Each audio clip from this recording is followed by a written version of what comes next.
Under Tudor rule, England was taken from a medieval kingdom plagued by civil war and developed into one of the most powerful nations in the Renaissance world. But from phantom pregnancies to the use of bizarre methods of contraception, it was often the most intimate and tragic moments of these monarchs' lives that dictated the fate of the country. In this episode, we look at the life of Queen Elizabeth I. She was an attractive, charismatic and vivacious young girl who took the throne at the age of just 25. But her early years were lived in fear of assassination by the supporters of Mary, Queen of Scots. Although she fashioned herself as the Virgin Queen, she had a series of passionate liaisons. Obsessed with her personal appearance, she was also overly fond of sugar, which left her teeth black and rotten. As she grew older, there were ever more desperate attempts to stay attractive and to cover her pockmarked face, caking on thick layers of white lead and vinegar to preserve the mask of youth. Welcome to the private lives of the Tudors.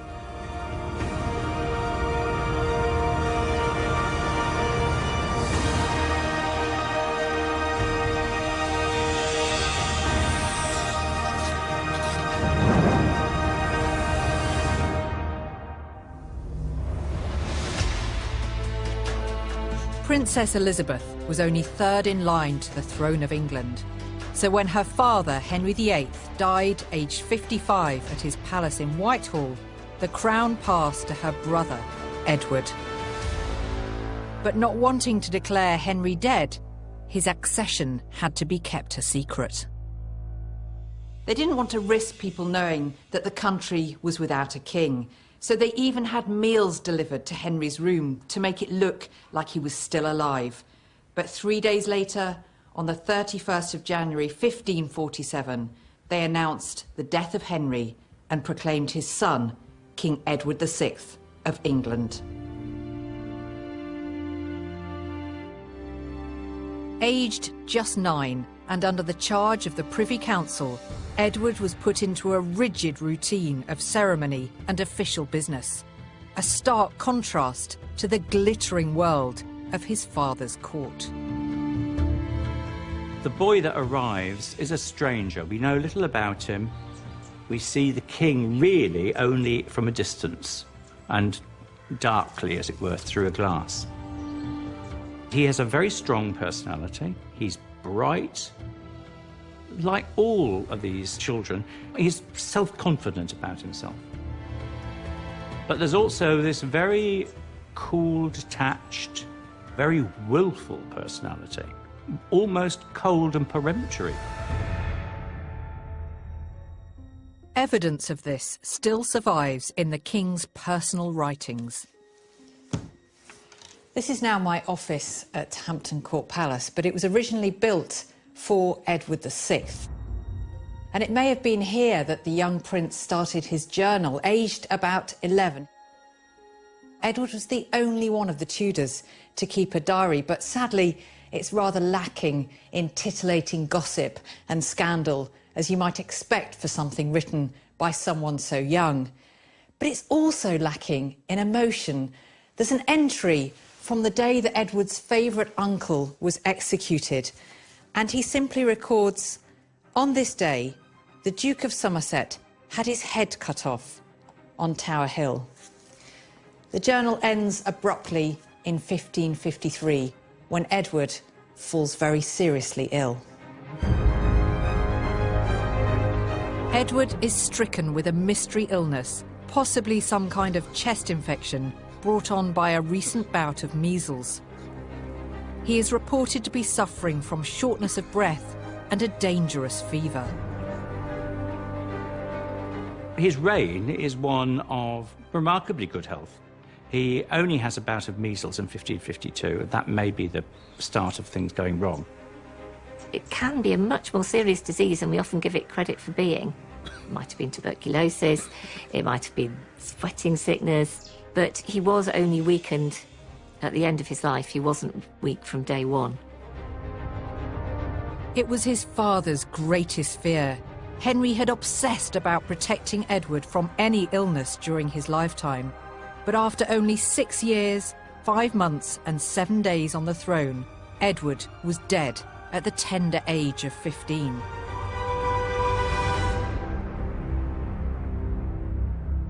The crown would now pass to his half-sister Mary. She had a rocky start to her reign. Edward had been a staunch Protestant and didn't want a Catholic to inherit his crown.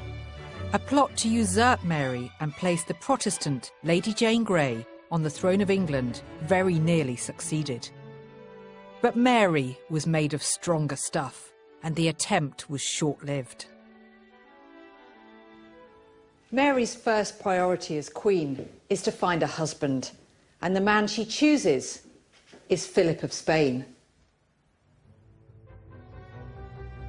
The only reason she's having to think about a marriage is because she's been given the responsibility of being a queen. She now needs to ensure the succession. It's the first duty of a monarch. There are many stories about Mary Tudor, and one of those stories is that she fell in love with the portrait of Philip II, or Philip of Spain as he then was.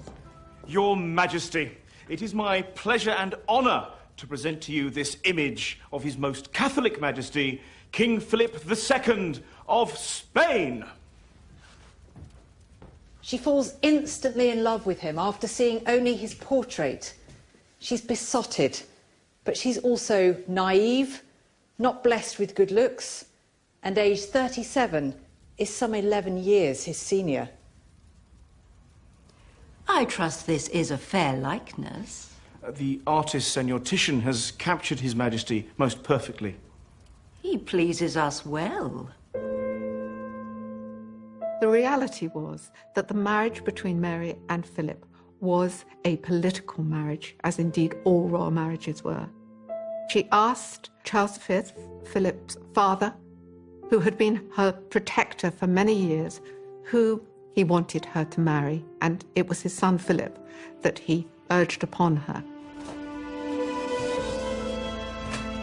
Mary tried to present herself as a romantic wife and may have gone through certain expressions of romantic love, but the reality for her was that it was a political marriage. For Philip, it was even more a political marriage. He didn't want to marry Mary at all. He was persuaded, if not coerced, by his father to accept Mary as his bride. Your Majesty, welcome.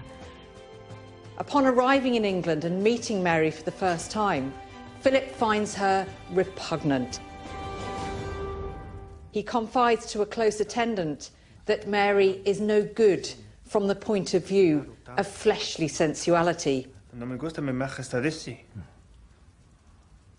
But Philip does his duty, and he marries the English Queen.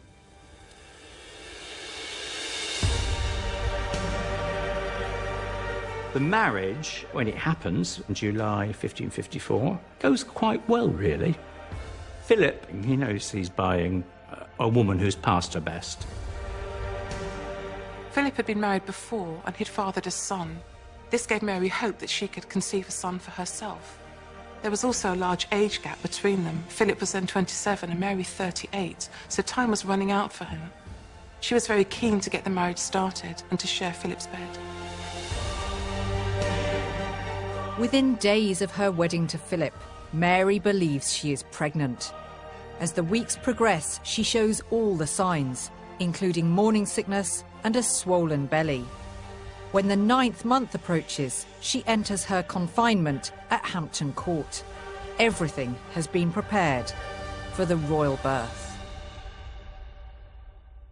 Mary believed she was pregnant because she had the symptoms of pregnancy. Her stomach swelled. It's even said that she was lactating.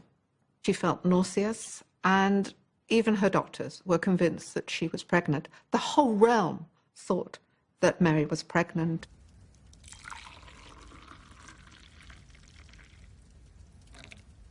When Mary entered her confinement, her midwives and other attendants would have given her a special tonic known as caudle. This comprised ale mixed with various other ingredients such as sugar, honey, saffron and ginger. It was believed that this caudle would strengthen the expectant mother for the labour that lay ahead. But the reality in Mary's case was that she didn't need it.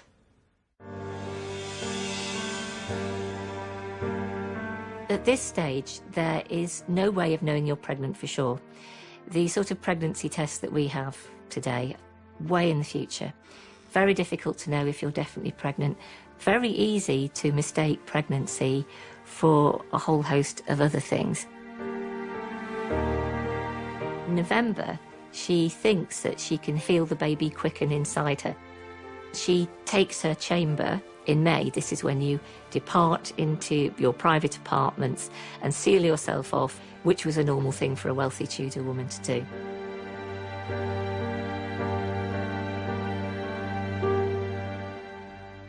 But the due date comes and goes, and many weeks later, there is still no sign of a baby.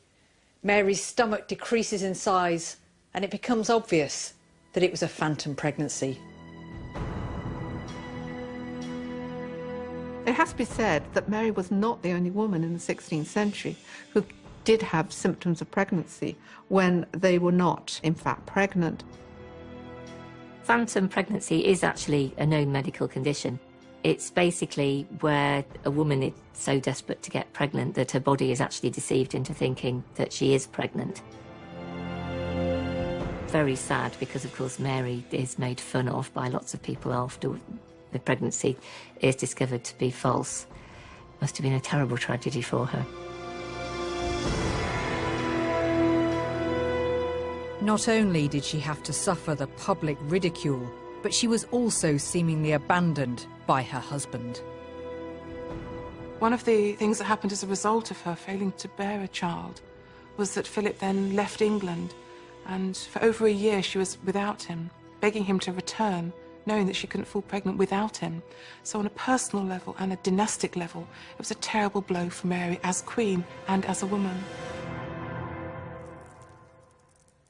But it wasn't the last time Mary would be mistaken in thinking she was pregnant, because 2 years later she began to show signs of pregnancy again, although many had their doubts. The Queen believes herself to be pregnant. She can only believe that for two reasons. One, that Philip is back in England, and secondly, that they must have had intercourse again. She wrote to Philip, telling him that she was expecting a child. His response was that he was delighted, but in reality, he was quite sceptical, as was Mary's court. This time, hardly anybody believes her. I think it was just the closest of her ladies around had played along because they didn't want to upset her.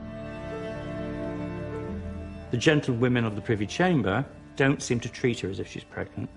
And by the middle of the year, it is quite clear that whatever the Queen believed was happening, it hasn't happened. Again, no arrangements were made for her lying in. By the time that her due date arrived, there was a silence in court. She didn't go into confinement, and again the matter was dropped. They were right to doubt her.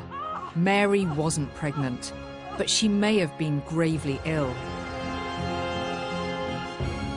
By May 1558, Mary had become weak and dangerously sick. It seems possible that what she mistook for pregnancies were in fact something far more serious. There are a number of possibilities. The sweat was raging through England, but it seems likely, given these two phantom pregnancies, that she was suffering from some condition, possibly some form of cancer, that created these symptoms in her too. Some doctors have argued that what Mary was experiencing was a form of stomach bloating that was coming from some form of tumour, whether it was an ovarian tumour or whether it was a stomach tumour. There might have been other illnesses too that created those kinds of symptoms. Mary died later that year at St James's Palace in London, aged 42. Her husband Philip, who was away in Brussels at the time, wrote of his regret at the passing of his wife. The idea that Philip doesn't have any feelings for Mary, I think, is probably false. It may not be a love match, but he sees it as an important match, a family matter, if I can put it that way, that touches him deeply and personally, and he obviously respects her enormously. And that tells us something about Mary, I think, because to be respected by somebody like that, a man brought up to be King of Spain, I think that implies that Mary herself must have had more than we often see from the distance that we're allowed to get.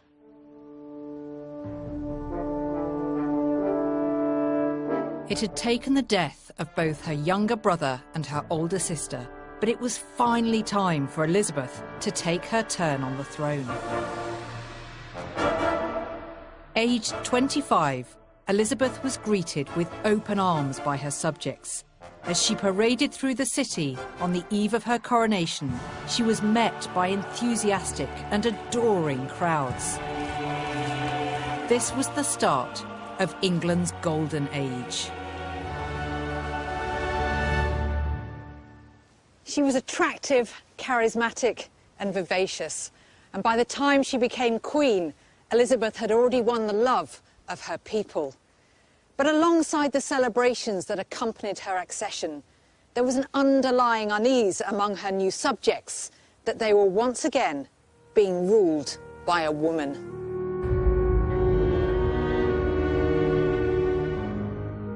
Women were the possessions of their men, their husbands or their fathers. They didn't own property. Everything they had, including themselves, bodily, was the possession of their husband. People even debated in certain circles whether women had souls. It was that kind of level. But Elizabeth made it perfectly clear that she was no ordinary woman. She was a queen ordained by God, and whether they liked it or not, she was going to rule them. We think of women during the 16th century as being second-class citizens. We have to remember that status always trumped gender. Women who came from a noble or a gentry background would be able to exercise authority and power over men who were of a lower social status. It was a fairly unnatural concept for most Englishmen and English women to be ruled by a woman who had the ultimate say politically, dynastically, over how the country was run. Part of people's fear of having a woman on the throne was practical, in that they didn't think that women could keep order. That's why Elizabeth's achievement was all the greater, because she did so much manage to keep herself on top. Elizabeth understood PR and knew how to market herself to the public. One of the ways she did this was through the beautiful and elaborate clothes she wore at court. Elizabeth was an iconic figure. In terms of fashion, she set the style. Women wanted to look like her, men wanted to be in her favour. She was exceedingly clever of making the best of what she had. She was never a wealthy monarch. All her clothes were recycled time and time again. You think of all that beautiful embroidery that she wore. It could be taken off one dress and put onto another one. She was style on a budget.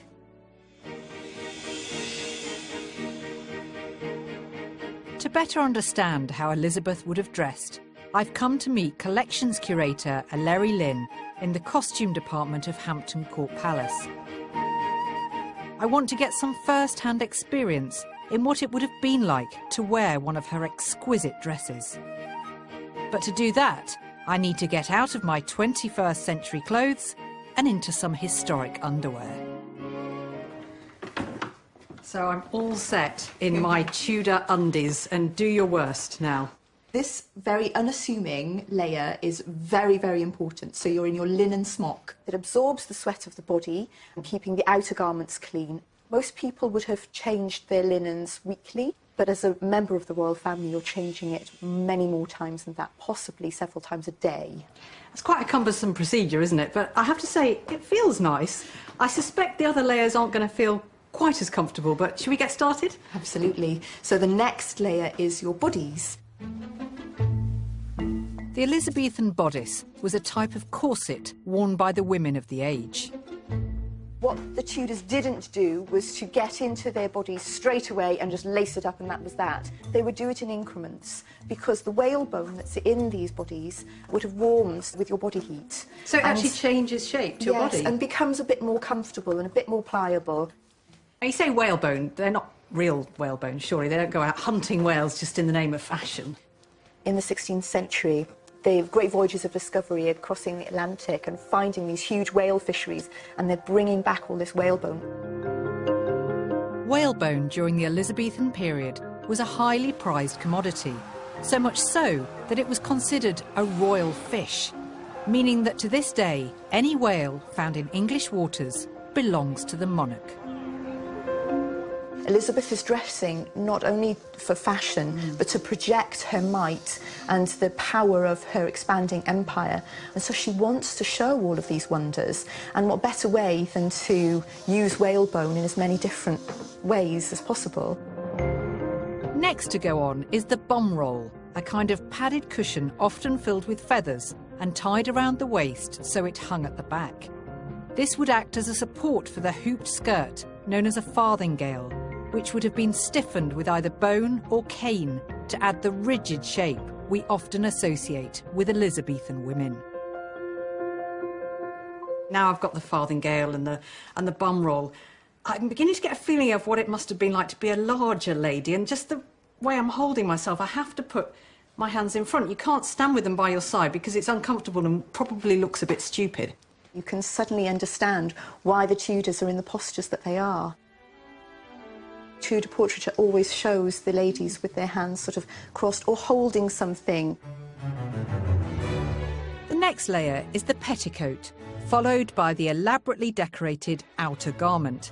This was the most opulent and expensive layer, often made from hugely valuable fabrics, such as silk and cotton imported from the Middle East, or fine velvets from Italy. And possibly the most recognisable item of Elizabethan clothing, the ruff, made from the finest linen from Holland. OK, so I've got my dress, I've got my ruff.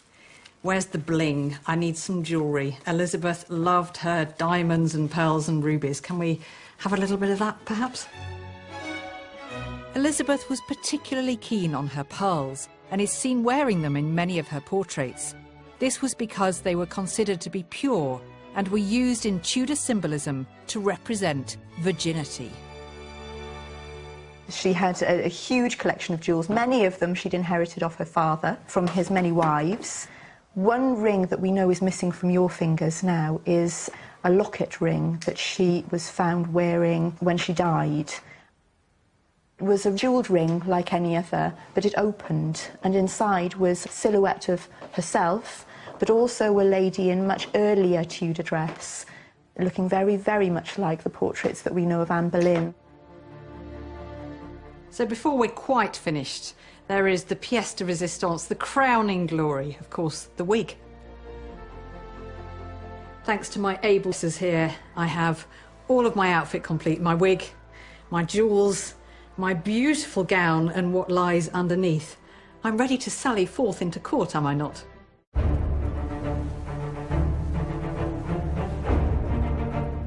She knew how to make an entrance. She knew how to capture her image in terms of portraits, and that was really the prevailing ideal of beauty of the time. One big advantage that Elizabeth had was the fact that she had inherited her mother Anne Boleyn's sense of style. She did start off reasonably good looking. She had all that twist of being able to just look particularly good, and also had incredible charisma. So Elizabeth was able to stand out amongst her ladies. Clothing was important to Elizabeth. It wasn't just an aesthetic question. It was about status. The more bling, the better. So she could incorporate jewels, pearls, different rich fabrics into her costume, the more status she projected. It was a very important status symbol, a very important sign of her power as queen. In public, Elizabeth carried herself with an air of self-assurance. She was confident and acted upon matters of state with decisive action, defying the expectations of many of her critics.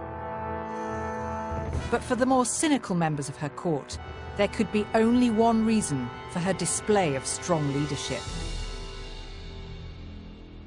There were many rumours about Elizabeth's sexuality, about her gender, because she exhibited various masculine qualities, such as strength and the ability to make a decision, authority. And the belief was that a woman couldn't actually display these, so the logical outcome was that surely Elizabeth must be a man in disguise. Elizabeth was well aware of these attitudes and played the game very cleverly. She pretended to regret her sex, famously lamenting that she was a weak and feeble woman. But her reign would prove that this was just play acting. Far from being constrained by her sex, she used it as a weapon.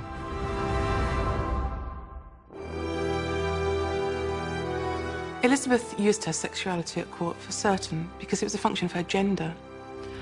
As a woman, she interacted with the male courtiers in a different way than a king would have done. She played up to them like lovers, and she had favourites and gave them nicknames. This represented a very different style of queenship. She was inventing something new. She was establishing a court where she was the queen bee. She expected men to write poetry to her and pay her fulsome compliments, treat her almost like a mistress. I think she enjoyed every minute of it. Elizabeth could be flirtatious, as she could be teasing. But for the most part, she used something else, I think, as a political weapon, and that was courtly love. She was an object of devotion. She would have knights who would do her service and would be utterly devoted to her, but they did not have any expectation of a sexual relationship with her. And Elizabeth played on that a great deal, as did her courtiers. Like all monarchs, Elizabeth was expected to marry and produce an heir. But she made it clear from the outset of her reign that she had no intention of taking a husband. It has been assumed that this was pure statecraft. She did not wish to be ruled by a man. But the real reason behind Elizabeth's refusal to marry lay in her private fears, sparked by her childhood traumas. She had just been shy of 3 years old when her mother Anne had been executed at the orders of her father. 5 years later, her stepmother, Catherine Howard, had followed Anne to the block. Horrified, the 8-year-old Elizabeth had confided to her companion, Robert Dudley, that she herself would never marry. Her big problem was that she couldn't marry without compromising her authority, because at that time a man was always thought to have authority over his wife, and Elizabeth was certainly not going to do that. Elizabeth was faced by the question of whether she would marry, because women were not perceived to be able to govern themselves independently. When you married as a woman, you literally became your husband's chattel. Anything that you possessed before you were married became your husband's. So you could bring a fortune to that marriage, and your husband could spend that entire fortune on his mistress, and there was nothing that you could do about it. But there was also another reason. She was afraid of giving birth.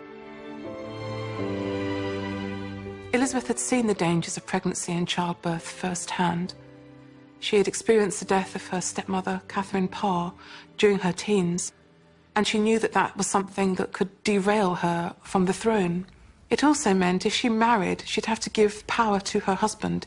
She would become second place, and the idea of going through the pregnancy and the birth itself with all the physical weakness that would cause wasn't particularly compatible with her presentation of either the Virgin Queen or the ultimate power that she personally wanted to wield. Elizabeth was not inclined to marry, but neither was she prepared to completely restrain her sexual desires.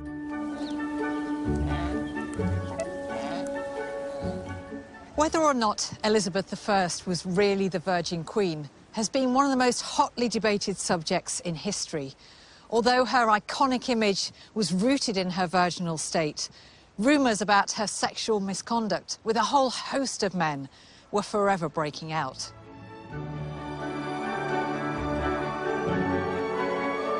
She did have relationships at court, but just how far these went took place behind closed doors. She did have a relationship with some of her courtiers, which was more intimate, sometimes expressed even in physical touching.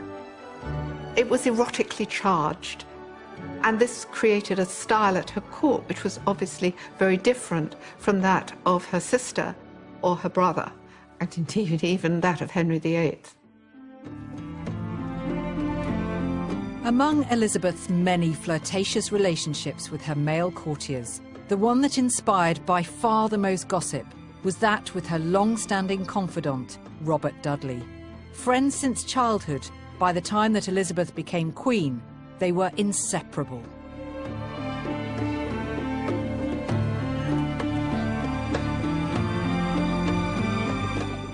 A year after her accession, she had Dudley's bedchamber moved next to her own private apartments in order to make it easier for them to meet in secret. Before long, their relationship was causing so much scandal that Elizabeth had to go to great lengths to conceal it. A very clear favourite from the start was Robert Dudley, with whom Elizabeth seemed to be very much in love in the early part of her reign. She had nicknames from him, she kept his letters, they spent a lot of time together. I think it most likely that Elizabeth was aware, as she said often, that she was married to her kingdom first and that everything else came second.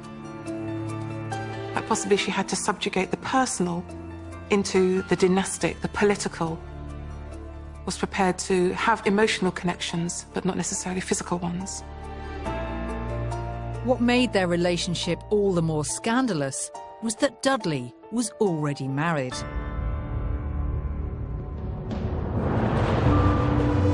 Things came to a head when his wife, Amy Dudley, was found dead at the bottom of a short flight of stairs. Elizabeth and her alleged lover were both implicated in the death. She couldn't marry him, particularly after his wife, Amy, died in mysterious circumstances. She simply couldn't allow her name to be linked to what was possibly a murder plot. The rumours at court spread like wildfire. There were accusations that Dudley had his wife killed, so he was free to marry Elizabeth. Although these claims were unsubstantiated, they were enough to force the Queen to distance herself from Dudley. There were even those who said she secretly bore him a love child. Whether the relationship actually became physical, we can't say for certain. There was no recorded pregnancy as a result, but that doesn't mean it didn't happen. She was a very cautious lady, so that I don't think she would have engaged in any sex that would have risked pregnancy. But that doesn't mean to say that it wasn't sexual in the sense of erotic. Elizabeth probably was bearing in mind, though, the danger to herself if she did conceive a child. She didn't want to run that risk. Sex outside of marriage in Elizabethan England was widespread, and there were even books published on the subject of lovemaking. But having children out of wedlock was a different matter altogether, so they had to find ways to prevent this. Birth control in the Tudor period was rudimentary, to say the least. Some methods, admittedly, would still be employed today, such as coitus interruptus or the rhythm method, whereby a woman would abstain from sex during her most fertile period. But most of the Tudor methods of birth control were outlandish. Some women wore amulets around the neck or thigh, often containing herbs that they believed to have contraceptive properties, such as honeysuckle or oil of mint. But bizarrely, they would also sometimes contain oddities, such as dried cat's liver, donkey dung, or even weasel's testicles. But the most common methods involved inserting some kind of barrier, whether that was bizarrely a slice of lemon or perhaps a piece of wax moulded to shape. But the most popular was a sponge. Now, this would be cut up and soaked in vinegar. The reason was that vinegar was believed to be doubly effective because not only did it help the sponge to provide some sort of barrier, but the vinegar itself was thought to naturally repel a man's sperm. Well, if Elizabeth had relied on any of these methods in order to prevent herself from falling pregnant, she would have been taking an enormous risk. I'm not sure that there was any contraception that really worked in Tudor England at all. There was a form of post-coitus contraception, in other words, a form of early abortion that was practiced through herbal remedies being used to induce an abortion. These were the ways in which historians now think that contraception was practiced. Whether they worked or not, most women would have learned about these birth control methods through their female friends. Although Elizabeth did not have friends in the true sense of the word, she did become very close to a number of her most intimate attendants. They included Elizabeth Vines de Clinton, who facilitated her royal mistress's meetings with her male courtiers, and her old governess, Cat Astley, who knew many of her most intimate secrets. At least one of Elizabeth's ladies would even sleep in the same room as her. This meant they were able to run errands for the Queen at a moment's notice. She did have a lot of ladies who served her faithfully all the way through her life. Having said that, she was very bad-tempered, and when her life got stressy, the ladies could find themselves treated really quite badly. They were pinched, and in fact she even broke the finger of one of her ladies. So she could be a very difficult woman to work for. As age began to overtake Elizabeth, and she had to face the fact that she was no longer the most desirable woman at court, she underwent an increasingly elaborate routine of dressing and makeup, including the use of a series of outlandish wigs, as well as white lead on her face, which, ironically, did more to corrode her skin than ageing ever could.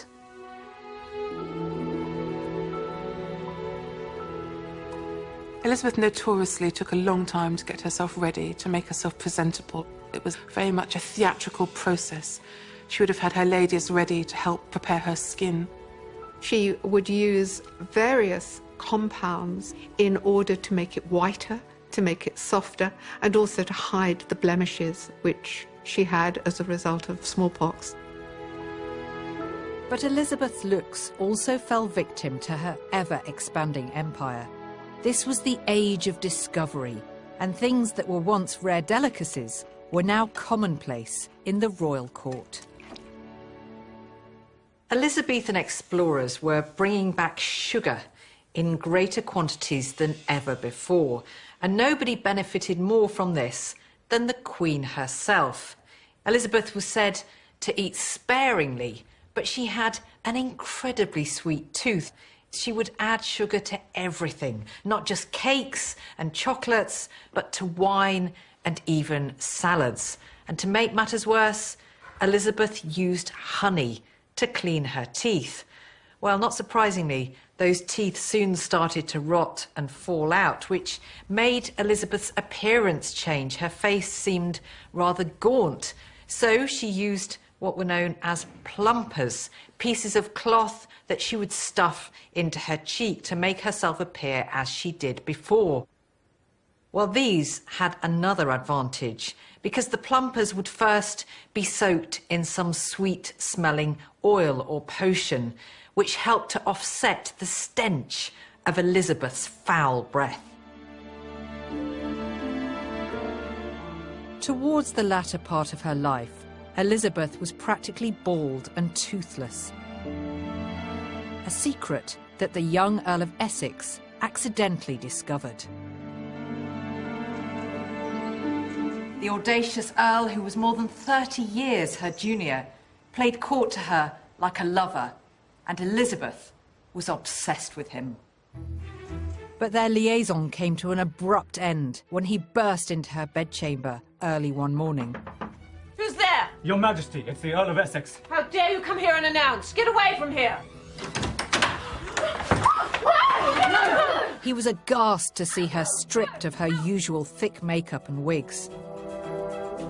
At court, he laughed with his friends about what he had seen, saying she had a crooked carcass. But Elizabeth had the last laugh. She had him executed shortly afterwards.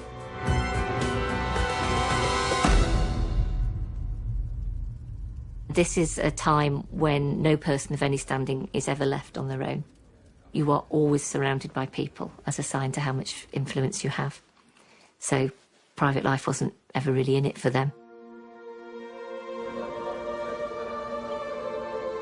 As time went by, Elizabeth's reign continued with strength and the love of her people. But while the years brought her reverence and respect, they also brought her loneliness. She had outlived most of her longest-serving confidants, and her flirtatious liaisons and romances had all but ceased. It was also noted by witnesses at court that the once vivacious and beautiful Queen had started to fade. Elizabeth, at the end of her life in private, would definitely have been no oil painting. In later years, as she aged, she deliberately asked for this to be concealed, and portraits were created to make her look young still and youthful. By the age of 69, Elizabeth had sat on the throne for 44 years, and having been married only to her country, she was to be the last of the Tudor dynasty. But her memory and her family's legacy would continue to live on. I think the Tudors are remembered the way they'd like to be remembered, particularly Elizabeth I and Henry VIII, because I would imagine that most of our first thoughts would be those famous portraits by people like Holbein of Henry, the Armada portrait for Elizabeth, which show them in full splendour exactly the way they wanted to be remembered. So I think you have to say they got it right. To the very last, she continued with her public duties and ruled with authority. But she began to suffer from ill health, which made her increasingly debilitated. Elizabeth's reign was coming to a close.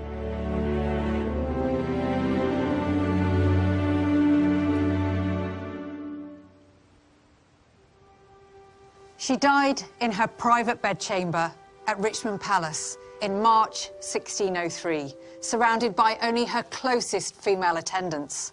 It was a death that was both dignified and, fittingly, private.